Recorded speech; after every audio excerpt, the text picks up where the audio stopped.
Mas uma coisa que me chamou muito a atenção foi o Joe Rogan, que é o maior podcast do mundo, ele decidiu fazer um experimento de 30 dias comendo carne, só carne. E só carne vermelha, tá, gente? Ele só comeu carne vermelha, ele documentou isso no Instagram, quem acompanhou. Pra quem não sabe, o Joe Rogan, ele tem uma doença autoimune, que é a perda da pigmentação da pele. Chama-se vitiligo. E aí, o que ocorreu? Ele, depois dos 30 dias, ele ficou chocado. Porque ele falou, eu comecei a me sentir com um nível de energia que eu nunca tive antes. Eu comecei a me sentir que eu estava muito mais focado. Poxa, ele é um cara que ele é um comunicador. Ele está continuamente conversando com pessoas, papos super complexos. Ele é um cara que está o tempo inteiro no UFC ali falando sobre as lutas. Ele precisa ter uma agilidade mental muito grande. E o que eu fiquei mais chocado, ele falou que o vitiligo dele regrediu. Lugares que ele estava começando a aparecer uma partezinha branca, ele falou, sumiu, deixou de ter. Então eu falei assim, gente, eu nunca tinha escutado falar disso, isso deve fazer mais ou menos um ano, eu nunca tinha escutado falar de carnivorismo, e de repente, no momento onde todo mundo fala sobre veganismo, vem um cara e quebra o padrão. Eu queria que você falasse um pouco sobre carnivorismo. Você já teve experiência com essa dieta, né? Sim, e foi... E é legal, né? Porque eu fiz uma reunião no ano passado, você me falou a frase que eu escutei na reunião, com uma baita de uma empresa, no segmento de alimentação, e apresentei o projeto do nosso aplicativo, super feliz. E o cara falou assim, me parece que tá na contramão do mundo. E eu só ri assim, eu falei, não, é a empresa que eu tô querendo que esteja junto com a gente. Porque que contramão do mundo? É isso que você falou, né? Não tem contramão, tem o mundo que tá aí. E quem parar, ele vai passar por cima. Mas enfim, eu tive a oportunidade, sim, quando eu comecei a entender um pouco mais sobre a questão do consumo de carne, até pra também, eu não sou médica e nem pretendo ser, até pra eu entender quando as pessoas falavam, poxa, mas o consumo de carne faz isso, faz aquilo, eu falei, bom, preciso me associar com as pessoas que têm esse conhecimento, porque de fato tem muito nutricionista, muito médico que ainda se fecha para esse tipo de conceito, porque exatamente o que a mídia tá falando, né? Tem várias pessoas que nos procuram falando, poxa, mas eu fui no meu médico e ele falou para eu reduzir o consumo de proteína, o que eu faço? Eu falo, bom, eu não sou médica, eu não vou nem mexer nesse vespeiro. Mas aí nós criamos um grupo que chama Carnivorismo Brasil, em 2019, onde tem a Jade Soler, que é hoje a embaixadora da dieta carnívora no Brasil, que é uma das pioneiras nesse processo de levantar essa bola com o pessoal do Shaw Baker, que é dos Estados Unidos, que já faz um baita trabalho lá. E aí a gente falou, a gente precisa de mais gente, né, para embasar o nosso discurso. E aí hoje a gente tem no Grupo Carnivorismo Brasil o doutor Fábio Rieger, que é ginecologista e obstetra, então ele fala de doenças reprodutivas ou a síndrome do ovário policístico, que é muito comum nas mulheres, o quanto que o consumo de carne ajuda no tratamento, no combate desse tipo de evidência. A gente tem o doutor Ricardo Schneider, que é cardiologista, e ele, assim, fala coisas extremamente coerentes. Uma das coisas que ele fala a gente acha que o problema de obesidade está muito vinculado com a questão hereditário isso. Minha família toda é genética, tem essa genética de gordo, né? Fala brincando, pejorativo, até os próprios obesos falam isso. E ele fala uma coisa muito legal, que ele fala, em geral, a herança, ela é cultural, porque a pessoa que é criada numa família de obeso, ela tem hábitos de obeso. Ela come as comidas, então ela cresce desde pequena num hábito onde não é a genética dela, é a herança cultural. E isso a gente começa a não discutir. Então, o Dr. Ricardo Schneider, ele traz muito sobre isso. O Dr. Alessandro Barilli, que é nefrologista, então a gente, poxa, um nefro, que é uma das especialidades mais técnicas, que o rim pensa, uma baita de um órgão super vital, e ele trata os pacientes dele de uma forma onde a proteína é a base dos tratamentos de tudo. E o professor Danilo Millen, que é um dos zootecnistas mais especialistas na nutrição desses animais, fazendo com que a gente entenda até se o animal se inflama tanto quanto nós. Então nós juntamos essas pessoas e falamos, nós precisamos embasar a população das respostas aquelas perguntas que mais aparecem, como essa que você trouxe. Poxa, tem como tratar uma doença autoimune ou minimizar a ocorrência de uma doença autoimune consumindo proteína de origem animal? E apesar de estar longe da especialidade médica, estando junto com eles, e peço licença para falar sobre isso, e se eu falar alguma coisa errada, tô aqui para aprender, Mas uma das coisas nós somos corpos inflamados, né? A gente consome muito alimento inflamatório.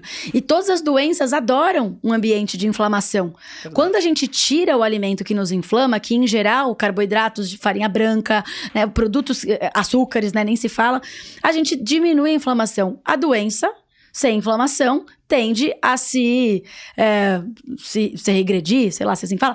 Então, não é estranho você pensar que ao tirar um alimento inflamatório e incluir um alimento que é um alimento de verdade, que a gente chama de comida de verdade, a gente vai diminuir a ocorrência das inflamações e, consequentemente, o aparecimento de doenças, enxaqueca, mal-estar, a capacidade cognitiva, é o que você falou. As pessoas às vezes perguntam, Andréia, como é que você consegue falar tão rápido? Eu falo, cara, quando eu tô com alimentação ruim, eu sou uma banana, eu não consigo dar uma palestra, não venha Então, é isso, a gente entender e se questionar, não tem verdade absoluta, eu acho que todos nós estamos aqui também pra fazer o tal do biohacking, entender o nosso próprio corpo, nem todos, aliás, quase nenhum ser humano é igual, né? Então, entenda seu corpo. Agora, eu de verdade, não sei como é que vai ser o seu papo com o médico, já tive vários convites de debate com pessoas que são veganas, vegetarianos, gosto de falar a respeito, mas eu de verdade não consigo entender uma dieta ou uma estratégia nutricional estritamente com origens vegetais, como é que fica no longo prazo? Porque a maioria do que aparece são pessoas que estão há pouco tempo nessa estratégia. As que estão há muito tempo, elas aparecem de uma forma, enfim, a gente acaba vendo uma série de coisas daqui e dali, meio que, mas essa dieta eu tô há, sei lá, 6 anos. E o longo prazo disso? Eu não consigo... Eu gostaria de entender, né? E uma última coisa, só pra fechar esse assunto do veganismo, Marcelo, a gente também é contra maus tratos, tá? Então, uma coisa que tem que ficar muito clara, que pra mim é uma discussão... Poxa, eu fico chateada quando a gente escuta isso. Porque você promove o carnivorismo, você não é a favor do bem-estar animal. Assim, mais uma vez, eu dei o exemplo de você colocar água no seu carro. É a mesma coisa que eu pegar o tanque, a lataria do meu carro e passar uma chave. Eu não vou riscar a lataria do meu carro. Como é que eu vou tratar esse animal mal? Se ao tratar esse animal mal, eu tenho pico de cortisol, eu vou esgotar o glicogênio, esse glicogênio esgotado faz com que a carne fique escura, fique dura, e eu pego essa carne, empacoto e jogo ali. Então assim, não faz sentido. Ineficiência existe? Como eu falei, existe. Amadorismo também. Mas dizer que quem come carne não é a favor do bem-estar animal, ou quem trabalha na produção animal, muito pelo contrário. Infelizmente, tem produtor, eu não gostaria de dizer isso, mas que trata os animais melhor do que seres humanos. Então, se alguém tem dúvida disso, deveria ou poderia fazer uma visita para entender que isso faz parte do processo produtivo. Agora, eu já não sei se isso acontece dentro das próprias casas. Quando eu resolvo ter um animal braquicefálico, que é tipo um pug, que nitidamente tem dificuldade respiratória, que é um animal que vive em matilha, e eu, de repente, saio para trabalhar e deixo ele 12 horas em casa, sofrendo.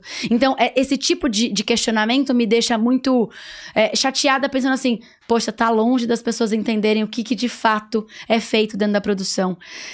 Eu não poderia perder essa oportunidade de dizer, quando a gente fala de veganismo e carnivorismo, não é o Fla-Flu, não é o Lula-Bolsonaro, poxa, a gente tá produzindo alimento.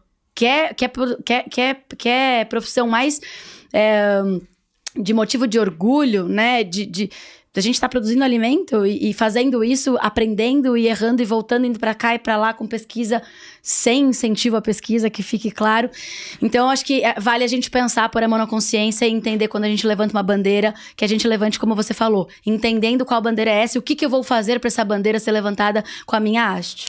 Eu acho que existe, como tudo na vida, existem as pessoas que fazem as coisas erradas, como você mencionou, mas eu acho que já tem muitos anos que existe uma preocupação gigantesca no bem-estar animal, né? Eu acho que quem ainda não teve a oportunidade de assistir o documentário, aliás, não é nem documentário, é um filme com a Temple Grandin, né? Temple Grandin. Ela pra quem não conhece, ela é uma mulher americana que é autista, né? Ela tem síndrome de Asperger, você sabe?